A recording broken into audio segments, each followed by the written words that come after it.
16 की या 18 की या 20 की या 25 की हैं, और आप पा रही हैं कि आपको दुनिया से ध्यान और वाहवाही और तारीफ और कई बार रुपया पैसा भी सिर्फ इसी बात पर मिल जा रहा है कि आपका शरीर सुंदर है, जो कि कई बार होता है कि नहीं?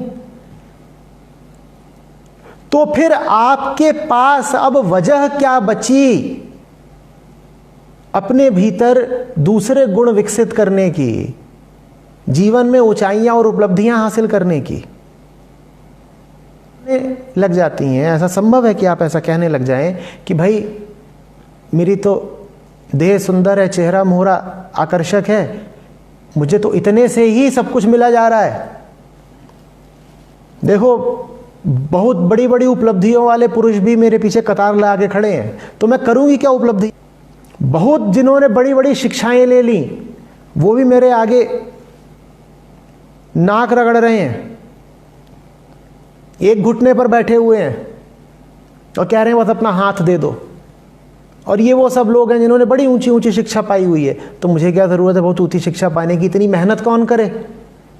अरे भाई, मुझे तो अपनी शक्ल के आधार पर ही इतने ऊंचे ऊंचे लोग मिल गए, तो मुझे और मेहनत करने की ज़रूरत क्या है? इस तरह का लालच उठ सकता है।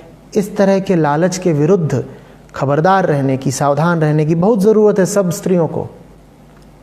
क्योंकि ये पुरुष जो आपकी देह को देख करके आपके सामने झुक रहे हैं और आपकी प्रशंसा कर रहे हैं, ये सिर्फ आपकी देह के भूखे हैं। इनकी प्रशंसा बहुत दिन तक नहीं चलेगी, लेकिन अगर आपने असली कमाई करी है ज्ञान की और चरित्र की और ताकत की और उपलब्धियों की, तो वो असली कमाई आपके साथ जीवन भर चलेगी। पुरुषों से आपको जो ध्यान मिल रहा है उसको बहुत महत्व मत दे लीजिएगा, लेकिन पुरुषों से मिलते ध्यान को आप महत्व तब ना देना जब आप अपने रूप यौवन को बहुत महत्व ना दें। दुनिया भर में साज श्रृंगार के, कॉस्मेटिक्स के जितने सामान बिकते हैं उसका 80-90% स्त्रियां खरीदती हैं।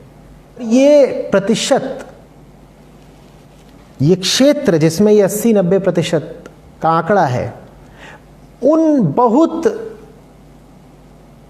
चुनिंदा बिरले क्षेत्रों में है जहां स्त्रियों का पुरुषों पर वर्चस्व है। नहीं तो दुनिया का और कोई भी क्षेत्र देख लो, उसमें पुरुष 80-90% अधिकार लेकर बैठे होंगे, स्त्रियों का 5-10% होगा। ये बात मुझे बड़ी अजीब लगी। दुनिया की कुल संपत्ति 2-4-5% महिलाओं के पास है, 95% पुरुषों के पास है। CEO, CTO, इनमें महिलाओं की भागीदारी कितनी? 10%, 5%, 90% पुरुष है। लेकिन सुंदरता बढ़ाने वाली चीजों में महिलाओं की भागीदारी कितनी? वहां 90%, वहां पुरुष बस 10% है। तुम्हें इनमें सीधा सीधा संबंध नहीं दिखाई पड़ रहा? ये जो देह की सुंदरता है जिसकी तुम बात कर रही हो, प्रेरणा, यही स्त्रियों का बहुत बड़ा बंधन। सुंदरता के बंधन से आगे नहीं बढ़ेगी तब तक वो संसार में अपनी हस्ती, अपना वजूद, अपनी ताकत स्थापित नहीं कर पाएगी। आपका कौशल आपकी असली ताकत है। आपने दुनिया कितनी देखी, आपका अनुभव कितना है, ये आपकी असली ताकत है। कि आपका पुरुष गाड़ी चला रहा है और आप उसकी बगल की सीट में बैठ करके सामने आईना खोल करके, जो सनशील्ड होती है ना ड्राइवर के बगल वाली सीट पे, उसको ऐसे पलटो तो उसमें एक छोटा सा आईना लगा होता है। तो पुरुष महोदय गाड़ी चला रहे हैं और बगल में सुंदर सुंदर देवी जी बैठी हैं। वो क्या कर रही हैं? वो उसमें बाल संवार रही हैं और ऐसे ऐसे होठों पे लाली घिस रही हैं। गाड़ी चलाने वाला कौन?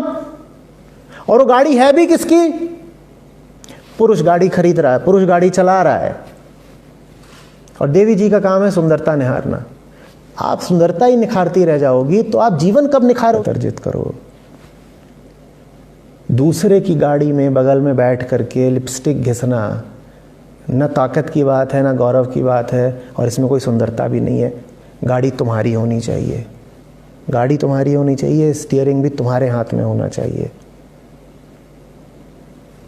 और गाड़ी कहाँ को ले जानी है ये फैसला करने का बोध भी तुम्हारे पास होना चाहिए। ये नहीं कि मेरी जहाँ मर्जी होगी मैं लेके जाऊंगी। मैं तो आज मर्जी चलाने को आज़ादी नहीं कहते।